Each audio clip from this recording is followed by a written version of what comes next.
Pues vamos a continuar con nuestras clases de doctrina. Para esto voy a comenzar con una oración. ¿Sí?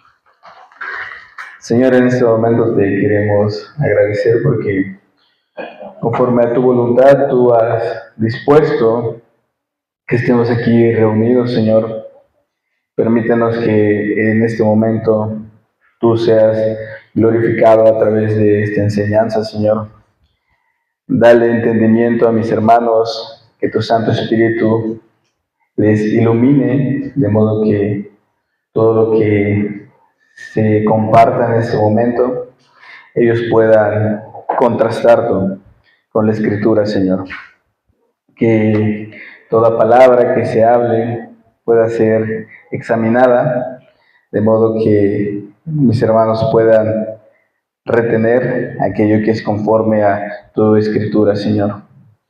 De la misma manera te pido que nos ayudes a que pongamos en práctica todo lo que aquí vayamos a comentar, Señor, entendiendo que todo es por tu gracia y para tu gloria. Nosotros nos limitamos a ser instrumentos, herramientas en tus manos, Señor. Para ti sea toda la gloria y honra en el nombre del Señor Jesucristo. Amén. Bien, hermanos. Pues somos poquitos, pero no nos desalentemos, ¿no? Al final del día, todo es parte de la voluntad del Señor. Descansamos en su voluntad, entonces, pues, aquí estamos. Como les comentaba en un inicio, vamos a continuar con nuestras clases de doctrina.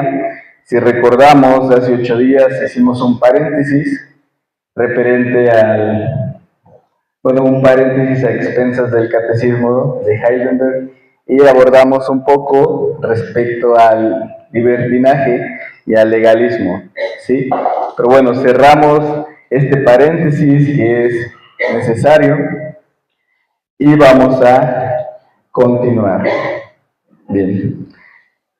¿Alguien me podría ayudar leyendo la pregunta y la respuesta, por favor?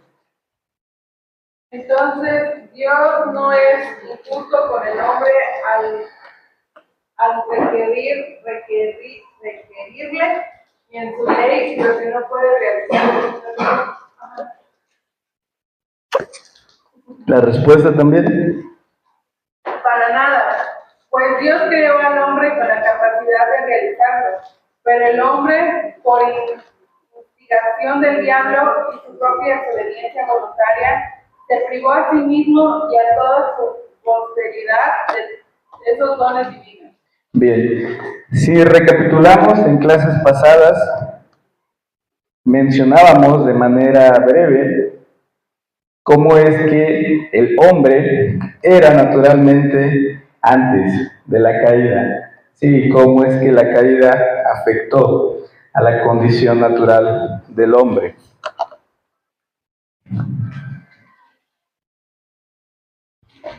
La respuesta comienza, de entrada, la misma pregunta hace una aclaración implícita.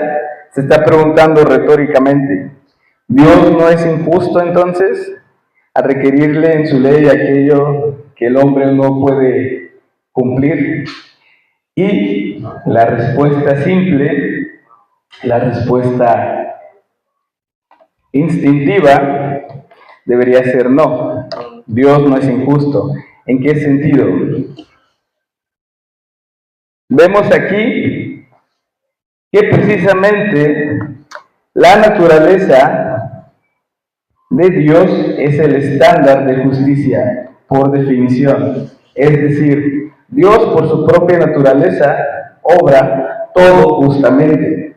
Aquí cabe esclarecer que no es que Dios arbitrariamente determine lo que es bueno y lo que es malo, porque algunas personas se podrían preguntar, entonces, si imaginamos que un día Dios decide que a lo malo llamarle bueno, entonces eso haría que ya sea bueno, ya sea justo lo que es malo. La respuesta es no. en el sentido de que la justicia, como nosotros la conocemos, como el Señor nos permite conocerla, no es otra cosa que, podríamos decir conceptualmente, una extensión de la naturaleza de Dios, ¿sí? Dios, por naturaleza, es justo. Él es la justicia.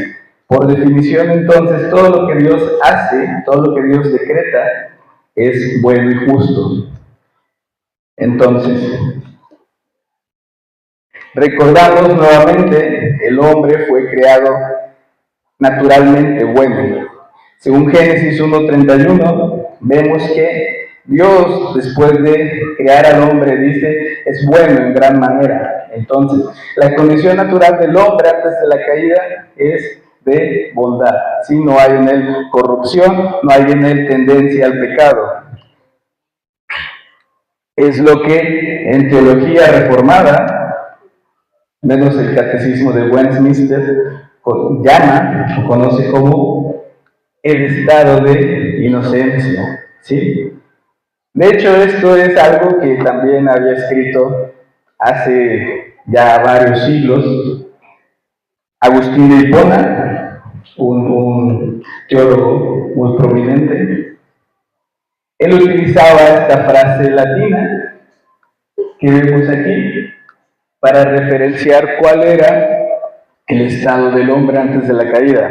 Él decía, el hombre era posse non peccare y posse peccare. ¿Qué significa esto? El posse non peccare hace referencia a que el hombre naturalmente podía no pecar, ¿sí? Ese era el estado en el que el hombre se encontraba. Es decir, por naturaleza, Adán y Eva podían evitar el pecado, ¿sí? Sin embargo,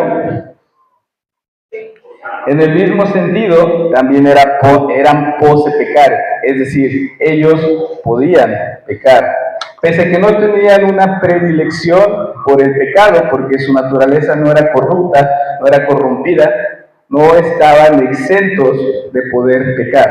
Precisamente es por eso que a la final, pues terminan pecando.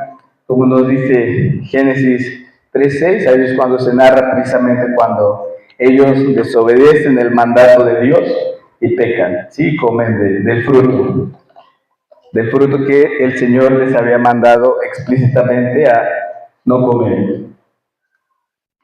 Ahora, vemos que suele haber una distinción, suele haber ahí una constricción entre lo que llamamos o conocemos como libre albedrío y la soberanía de Dios. ¿Quién no ha escuchado antes? Bueno, es que entonces todo lo que pasa lo decreta Dios, entonces el hombre tiene libertad o no la tiene.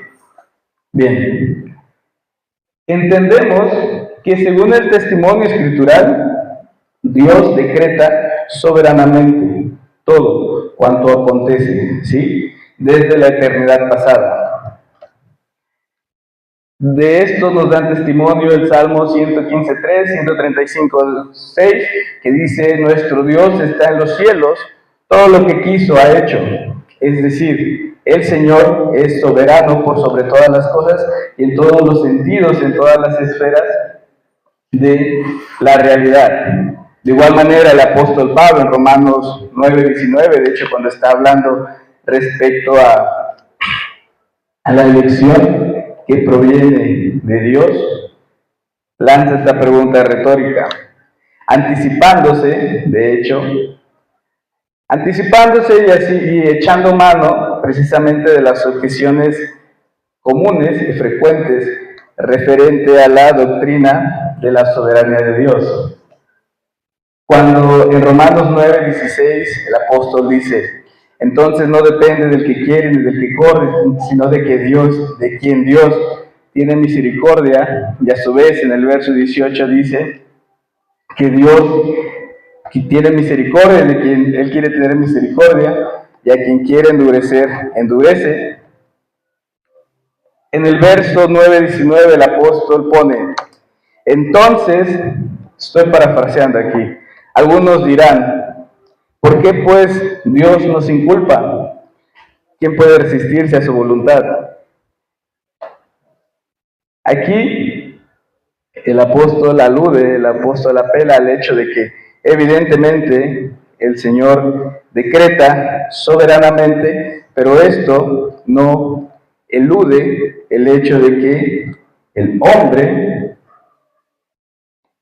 obra responsablemente. El decreto de Dios es soberano, pero el obrar del hombre es responsable. Romanos 14:12, el apóstol Pablo nuevamente nos habla referente a que todos nosotros vamos a dar a Dios cuentas de cada uno de nosotros. ¿Sí? Romanos 14:12 es lo que nos dice.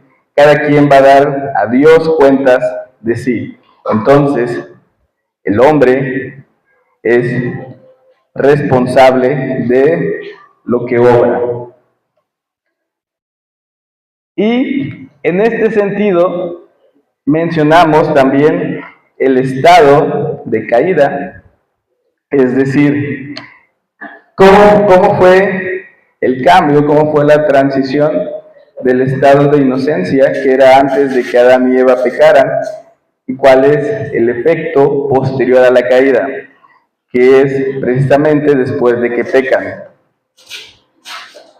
De igual manera, Agustín de Hipona lo externa en una locución latina, en una frase latina, y él dice, non posse non peccare. ¿Qué quiere decir esto? El hombre caído no puede no pecar, ¿sí? Ahora, como habíamos mencionado en clases anteriores, esto no quiere decir que todo lo que el hombre caído obre, todo lo que haga, es aborrecible o detestable, sino que hacemos referencia al hecho de que absolutamente nada de lo que el hombre caído haga puede agradar a Dios, ¿sí? No hay en el hombre caído una pizca, ni siquiera mínima, un ápice de bondad o benignidad. ¿Por qué? Simplemente porque, como se nos menciona en Efesios 2:1, los hombres que no tienen a Cristo, que no son regenerados, son muertos en sus delitos y pecados. Y en el mismo sentido, nuevamente, Isaías 64:6 dice que nuestras justicias han pasado a ser como trapos de inmundicia, ¿sí? Entonces, el hombre caído en su estado natural no puede no pecar. Tiene una predilección por el pecado y todo cuanto hace es contrario a la voluntad de Dios y por lo tanto no agrada al Señor, ¿sí? Aquí no sé si alguien tenga alguna duda, algún comentario. Todo está... Pero el hombre obra responsablemente y Dios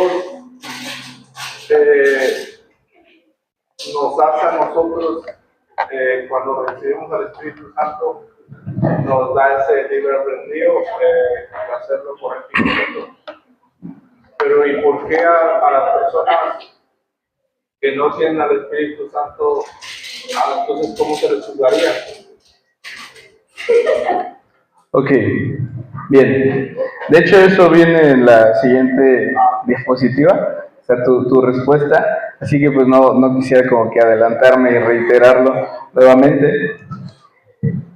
Pero referente a lo que dices, sí, evidentemente cuando el Señor Jesucristo, el Padre y el Santo Espíritu obran salvíficamente en la vida de sus elegidos, es cuando ya no se efectúa la regeneración y ya no se está sometido a la ley del pecado, ¿sí? El cuerpo del pecado es destruido, según dice el apóstol en Romanos 6:6. Entonces, pese a que el hombre natural no puede evitar el pecado, es decir, el hombre caído no puede evitar el pecado por su condición espiritual, eso no le quita a él la culpa, ¿sí? Él no es inocente ante el Creador. Precisamente por el pecado tanto que habita en él el pecado que él tiene por naturaleza y por el pecado que comete. Entonces, con base en eso es que el Señor va a efectuar su juicio. ¿Sí? Una persona no puede decir, bueno, es que, hablando aquí exclusivamente de gente incrédula, no puede decir, bueno, es que yo por naturaleza soy corrupto, entonces, como no puedo evitar el pecado, Dios no me puede juzgar, porque sería injusto. No, claro que no. Ajá, ahí estaría, si el que no tiene al Santo Espíritu está su tendencia a la maldad, pues a cómo Dios va a juzgar si no lo ha liberado de esa maldad, de pecar, porque eso es lo que vemos. Tú le predicas a una persona que no es conversa y él ama su pecado. Él es feliz, él no quiere en ningún momento recibir de Dios. Él está viviendo una vida plena en su pecado. Él no, porque el Señor ahí no da el entendimiento, y cuando da el entendimiento, pues ahora sí, vas a ser juzgado. ¿O ahí cómo entendería? Bueno, es que es parte del decreto eterno de Dios, o sea, parte conceptualmente, porque al final del día el decreto eterno es uno. Pero parte del decreto es que Dios a unos los escoge y los elige para salvación. Entonces, por mera definición, a los que no escoge para salvación, a los que no elige, a los que no predestina, los pasa por alto. Entonces, al final del día, el margen o el parámetro del juicio de Dios es la justicia misma de Dios. Entonces, si el Señor decide activamente pasar por alto al incrédulo, pues eso es conforme a la voluntad de Dios y por lo tanto es una acción buena, agradable y perfecta. ¿Sí? Entonces, bien, vamos a continuar, que es precisamente estábamos comentando. No sé si alguien me quiere hacer el favor de leer tanto la pregunta como la respuesta. ¿Permitiría Dios que tal desobediencia quede impune? De ninguna manera. Al contrario, Dios está terriblemente airado por nuestro pecado original y las iniquidades que hemos cometido, y en su justo juicio los castigará temporal y eternamente, tal como Él lo ha declarado. Maldito todo el que no permanece en todas las cosas escritas en el libro de la ley para hacerlo. Muy bien, gracias hermano. Pues aquí tiene que ver de hecho con lo que comentábamos hace unos segundos. El juicio de Dios por definición es justo, ¿sí? No hay en la naturaleza de Dios una privación de bondad en ningún sentido. Es decir, todo lo que Dios es, por definición, todo lo que Dios hace es justo y es bueno. Y esto evidentemente también tiene que ver con el hecho en el que esta justicia se manifiesta, como nosotros la percibimos a través de sus juicios. Entendamos esto, que por naturaleza todos somos o éramos, toda la humanidad está sujeta a una enemistad con Dios, ¿sí? Todo el género humano, por mero hecho de ser humano, es decir, descendientes de los primeros padres, son enemigos de Dios. Esto es lo que la confesión, el catecismo, menciona, que Dios está airado por nuestro pecado original, es decir, por nuestra naturaleza corrupta. Dios está airado, ¿sí?, con el género humano. Que es precisamente por eso que al final del día, en Génesis 3, 23 y 24, se nos narra la forma en la que Dios destierra a Adán y Eva, ¿sí?, del huerto del Edén, posterior a que ellos caen, posterior a que ellos pecan. Esto se puede decir que marca un parteaguas de la enemistad del hombre para con Dios. También el apóstol Pablo en Romanos 5:10 nos dice que somos enemigos de Dios. Claro que él ahí utiliza este concepto para ensalzar más el hecho o preponderar o resaltar el hecho de que inclusive pese a que nosotros éramos enemigos de Dios, a Dios le plugo, a Dios le plació darnos vida en Jesucristo. Bien, aunado al hecho de que Dios está airado con la humanidad por su pecado original, también está airado justamente por la iniquidad que el ser humano pecador comete, por los pecados que él comete. El pecado efectuado es lo que les comento. Si recordamos en Mateo 7:23 las palabras de nuestro Señor Jesucristo cuando dice que en aquel día muchos dirán: Señor, Señor, en tu nombre, ¿qué no en tu nombre hicimos milagros? ¿No en tu nombre echamos fuera demonios? Y él dirá: apartados de mí, hacedores de iniquidad, porque nunca os conocí. Entonces, vemos que el juicio de Dios no es únicamente con base, evidentemente es su justicia la base, el parámetro con el cual él juzga, pero no se hace en efecto únicamente de la naturaleza caída del hombre, sino también del pecado que comete. Sí, Dios también va a castigar al hombre por su pecado. De igual manera, en el mismo Evangelio de Mateo 11, 22, 24, cuando el Señor le dice a las ciudades incrédulas, Corazín y Betsaida, dice que el Señor había efectuado muchos milagros ahí, pero que pese a eso ellos no creían. ¿Qué es lo que les dice en el verso 22 y 24? Dice que por esta razón, en el día del juicio va a ser más llevadero el castigo de Gomorra, por ejemplo, menciona a Sodoma, castigo de Sodoma, que esas dos ciudades por su incredulidad. Entonces aquí vemos desde luego que el testimonio escritural nos habla de que Dios va a efectuar su juicio con base tanto en la naturaleza corrupta del ser humano y también por el pecado que comete, estando supeditado su voluntad a la corrupción espiritual.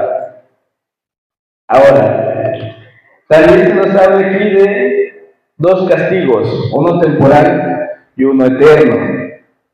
Ahora, esto desde luego no implica, como algunas personas creen erróneamente, dicen: bueno, es que Dios te va a castigar si no lo obedeces. Dicen: ay, no, es que esta persona pues desobedeció a Dios, por eso le cayó tal enfermedad, ¿no? No, que y allá hay, de hecho, en internet muchos, entre comillas, testimonios referentes a este tipo de cosas. No, es que él antes de hacer un viaje dijo que Dios no existe y se accidentó. O no, que el capitán del Titanic, ¿no? Algo que creo que hemos escuchado. Dice: no, es que este navío es tan grande que ni Dios mismo puede hundirlo. ¿Qué pasa? Ah, no, que Dios se enojó y lo hundió. Entendemos, o tenemos que entender que desde luego Dios obra, Dios decreta soberanamente, pero no es que hasta cierto punto el Señor esté al pendiente de toda la iniquidad que el hombre haga para que en esta fase de la eternidad los castigue, sino pongámonos a pensar bajo esa analogía. Bajo esta premisa tendríamos que llegar a la conclusión de que entonces ya todos habrían sido fulminados por Dios. Entonces, ¿Cómo se manifiesta el castigo temporal de Dios en esta etapa de la eternidad? Está manifestado en lo que el apóstol Pablo menciona en Romanos 1, 24, 26. Dice que Dios entregó a la humanidad a sus pasiones vergonzosas. ¿Sí? Los entregó a los deseos lascivos de su corazón, a su concupiscencia. Esta es la forma en la que Dios castiga al hombre temporalmente, apelando a una ausencia divina activa, es decir, Dios abandona al hombre que no es elegido, porque al final del día tenemos que llegar a la conclusión, donde debemos pensar que el mayor castigo o el mayor suplicio, el mayor martirio que una persona pueda experimentar al final del día es una ausencia de Dios o una separación, mejor dicho, de Dios. Que, de hecho, cuando el catecismo dice que el castigo también será eternamente, es la separación plena del Señor. Isaías 55:6 nos dice: busquen al Señor mientras Él pueda ser hallado. Otra traducción, de hecho, también dice: busquen al Señor, entre tanto Él Él permita que le busquen.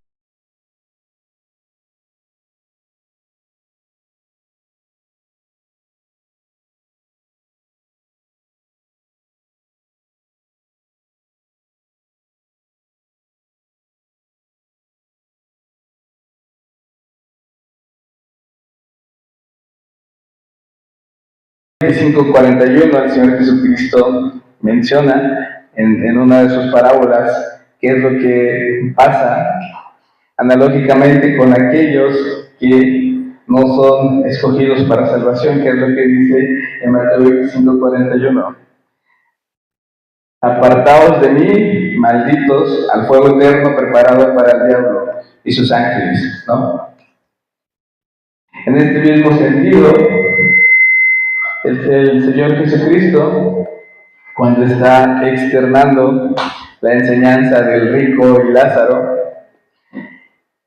en el verso de Lucas 16:26, menciona que el rico que murió ve a lo lejos y ve a Lázaro en el seno de Abraham. ¿Y qué es lo que menciona este verso? Que hay una brecha que los separa de manera plena y definitiva, de modo que los que están allá no pueden venir acá y viceversa. Los que están acá no pueden ir allá, menciona este verso. Apocalipsis 20, 14, 15 también nos habla de este castigo eterno. Lo menciona como la muerte segunda o la segunda muerte, que a la final, como les comentaba, es una separación total y plena del Señor. Este es el verdadero castigo, el verdadero suplicio. Un teólogo puritano prominente, Thomas Goodwin, se llamaba él, dijo una frase que resuena hasta lo más recóndito de la verdad doctrinal. Él decía: para mí, el cielo sería el infierno si Cristo no está ahí. Es decir, evidentemente esta es una metáfora para dar a entender, para externar que la verdadera plenitud espiritual, la verdadera plenitud de gozo en la eternidad no va a ser en sí misma estar en el cielo o ya no tener enfermedad, ya no tener corrupción. Claro, es parte de, pero la verdadera plenitud de gozo se encuentra en la presencia plena que vamos a tener con nuestro Señor. Esa es la verdadera plenitud de gozo. Entonces, en el mismo sentido, entendemos que una separación total de la presencia del Señor es el martirio máximo, es el verdadero castigo al que va a estar sometida la humanidad que no es escogida por el Señor. Ahora, al final menciona: maldito todo aquel que no permanece en todas las cosas escritas en el libro de la ley para hacerlas. Esto está en Gálatas 3:10 y el apóstol Pablo está haciendo una referencia de Deuteronomio 27:26. Ahora, la maldición de la ley, como ya habíamos dicho en clases anteriores, también el pastor lo predicaba en uno de sus sermones, apela al hecho de que todos nosotros, como ya habíamos comentado, por nuestra naturaleza corrompida, cuando apelamos o cuando acudimos a la ley de Dios, esta no va a justificar a nadie, como dice el mismo apóstol en Romanos 2:29 y Gálatas 2:16. ¿Qué es lo que pasa cuando nuestro pecado entra en contacto con la ley de Dios? Esto lo que hace es que nuestro pecado sea todavía más pecaminoso y más tangible. ¿Sí? La ley no justifica a nadie. La ley, de hecho, es quien nos acusa legalmente. No en el sentido de que la ley sea mala, sino, como hemos dicho anteriormente, quienes somos malos somos nosotros. Quienes tenemos la corrupción inherente somos nosotros como seres humanos. Entonces, ¿qué es lo que pasa? Vemos que en la ley nosotros somos condenados por las exigencias de la ley que nadie ha podido, ni puede, ni podrá cumplir. El único que lo hizo es nuestro Señor Jesucristo de manera plena, de manera activa. Por eso es que el mismo apóstol Pablo en Gálatas 3:13 menciona que Jesucristo fue hecho maldición por nosotros. Ahora, cabe aclarar aquí, no es en un sentido de que en el momento en que el Señor Jesucristo estaba en la cruz del Calvario, como han dicho algunos, Él se convirtió en el peor pecador. Y ultrajan la doctrina del sacrificio expiatorio o sustitutivo de Cristo, diciendo: es que Cristo en la cruz fue un mentiroso, Cristo en la cruz fue, bueno, ahí no quisiera ahondar más, utilicen su imaginación, pero una serie de pecados. Ahora, no es esto lo que aconteció, no es que Jesucristo en la cruz se hizo el peor de los pecadores, como algunos han querido sostener, sino que en la cruz Jesucristo cargó plena y eternamente con el pecado de su pueblo.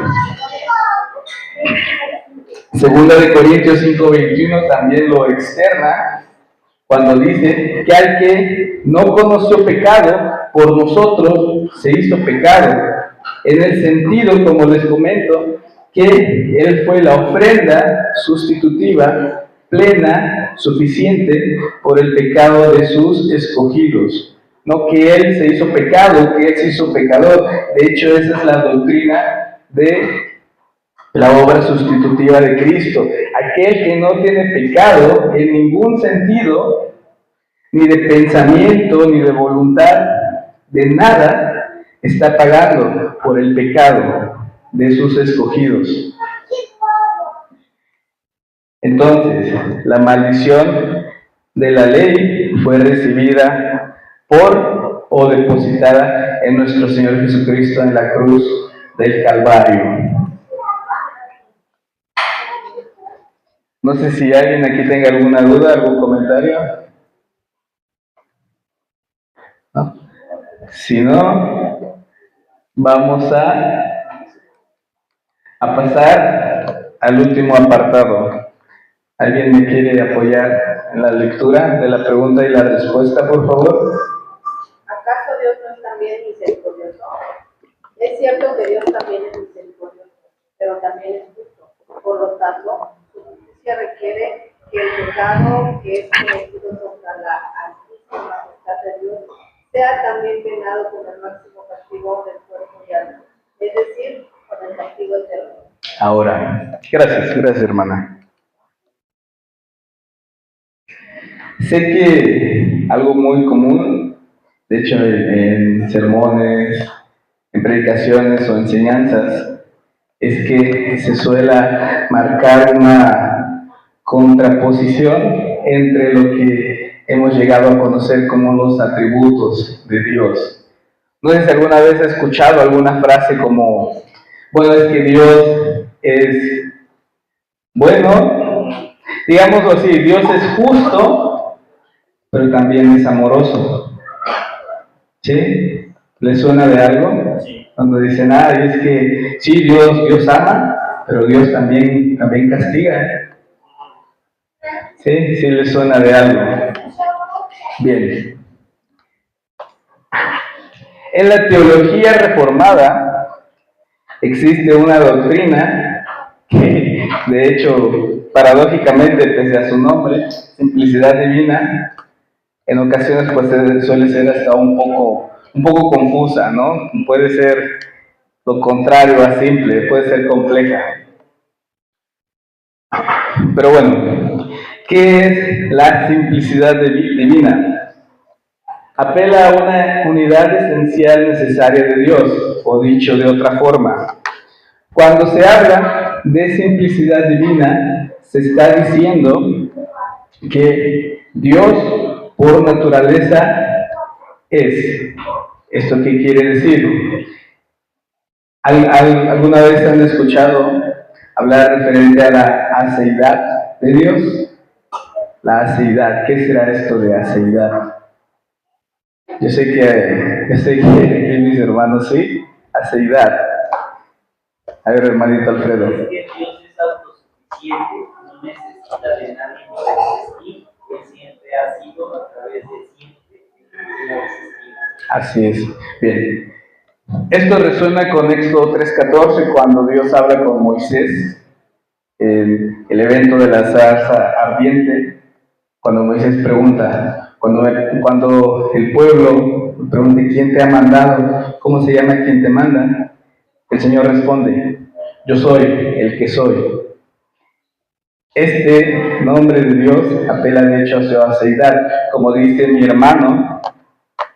La aceidad de Dios hace referencia a que Dios por naturaleza es autosuficiente, es decir, Él por su mera naturaleza es suficiente, ¿sí? Es no dependiente o independiente, no necesita a nada ni a nadie para, más que para existir, se maneja como para ser, ¿sí?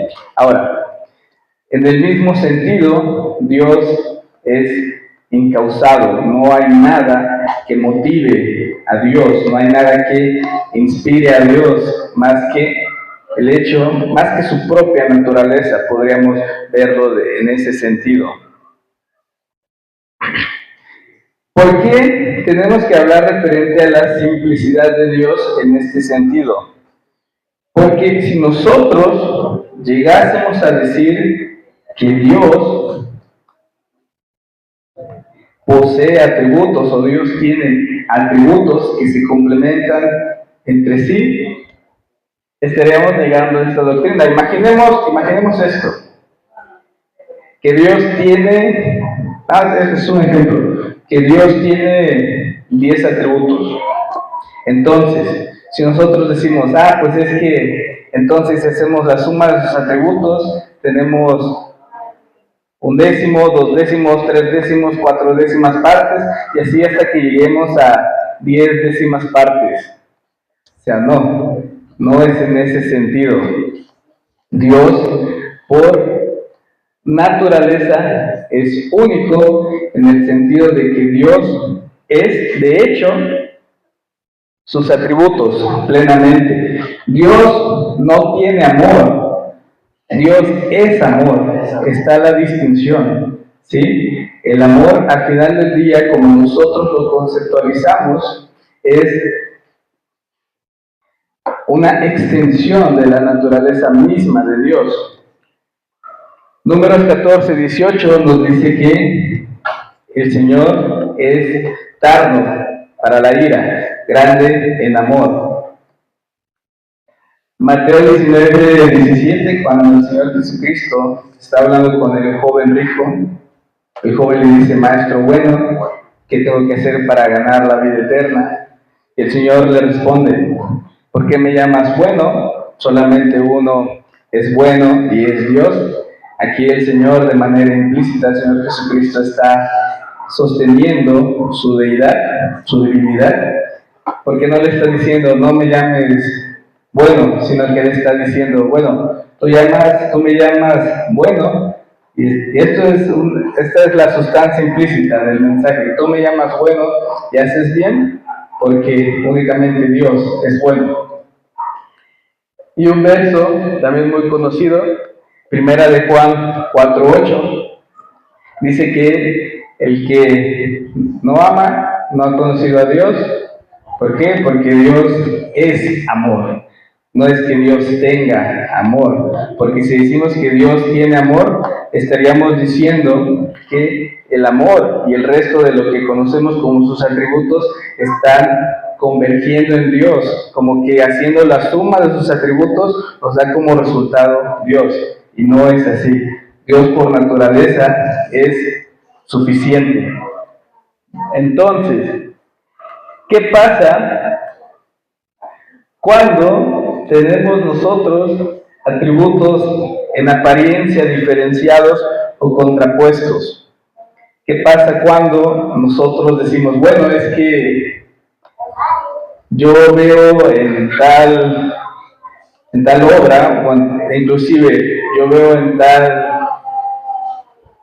narrativa escritural, en tal relato de la escritura, que Dios está obrando, pero únicamente está obrando uno de sus atributos, no están obrando todos?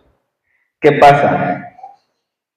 Sucede que, de modo que Dios también por definición es infinito, nosotros, al poseer una mente finita, no podemos entender con plena certeza a Dios.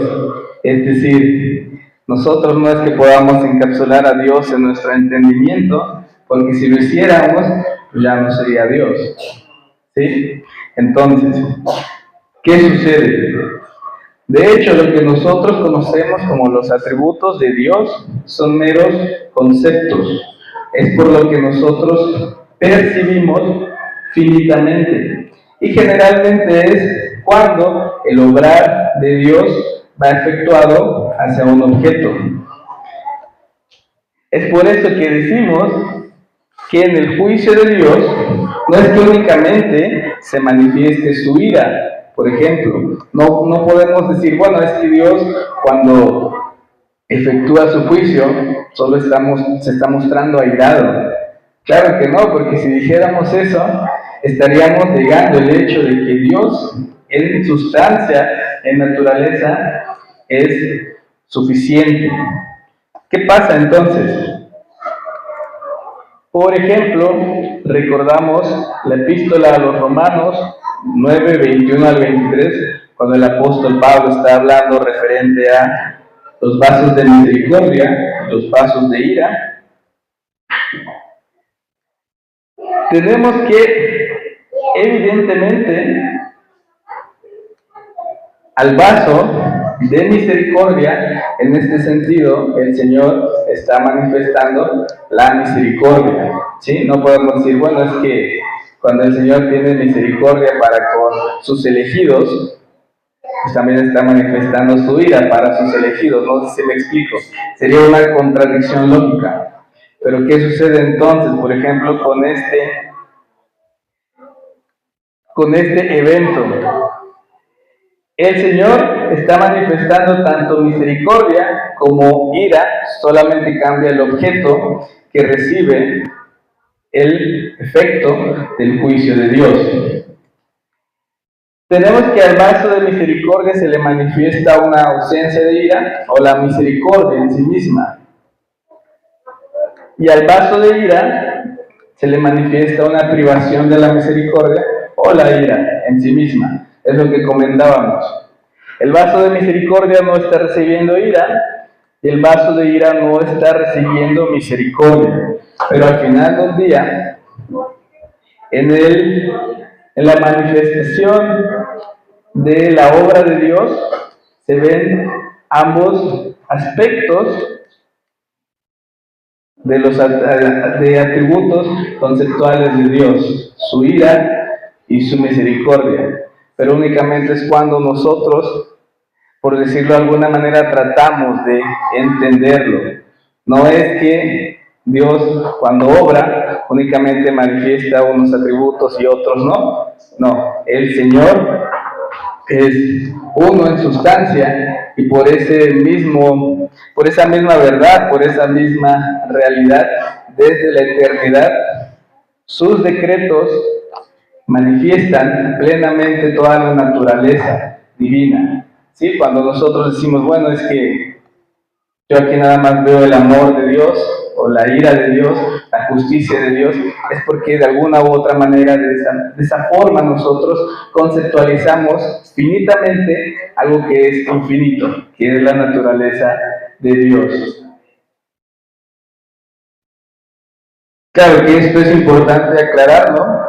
¿Por qué? Porque, como les mencionaba en la primera clase, este escrito, más que teológico, es pastoral.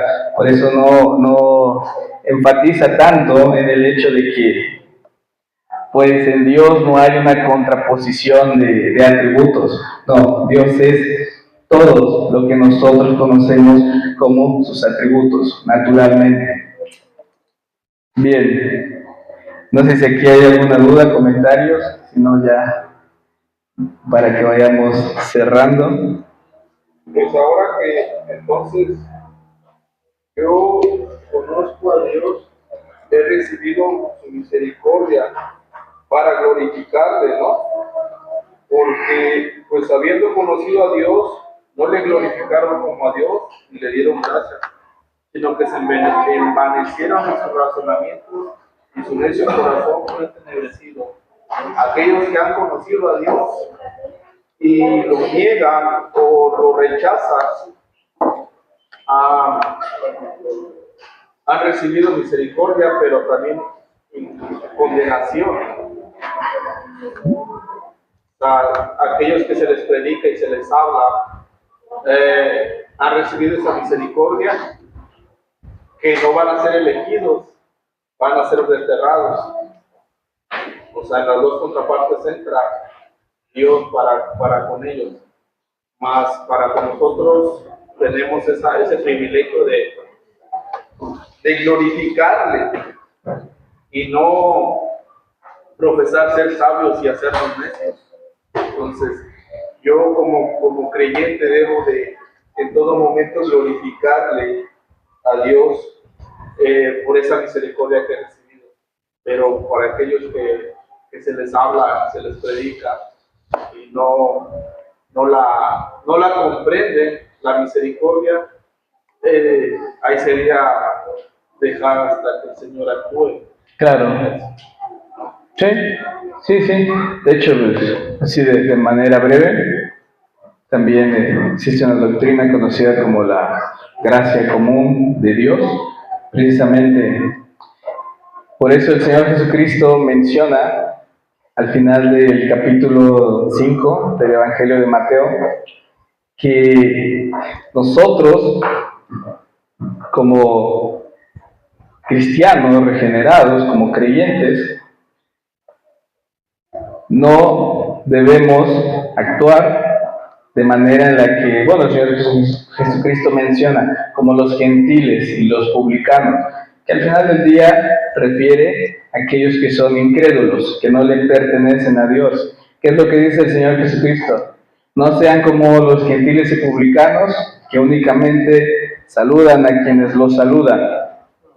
No es que el Señor esté enseñando, pues no debes saludar a quienes te saludan nada más, saluda a todos. No, está haciendo referencia al hecho de que nosotros no debemos buscar activamente el bien únicamente de aquellos que obran el bien hacia con nosotros, sino de manera total y plena. ¿Por qué? Porque el mismo Señor Jesucristo dice que Dios hace, menciona caer la lluvia o salir el sol sobre justos e injustos. Entonces, eso es a lo que se refiere también con la gracia común de Dios, en el sentido de que inclusive para con los incrédulos Dios tiene atisbos de su gracia. Dios muestra muy entre comillas y hasta cierto punto la gracia para aquellos que no son sus elegidos, en el sentido, por ejemplo, de que puedan tener una vida digna, puedan tener un trabajo, una familia, claro que sí, pero al final del día, aquellos que experimentan y reciben la gracia plena son aquellos que reciben la gracia salvífica, es decir, aquellos elegidos por Dios para salvación. ¿Sí? Sí, para entonces yo como creyente debo de glorificarle en todo momento a Dios, permanecerme. Claro. Entonces, si yo me envanezco, yo iría en contra ya de lo que el Señor ha hecho en mi vida. No he recibido esas misericordias nuevamente, no he nacido, no he hecho una nueva criatura.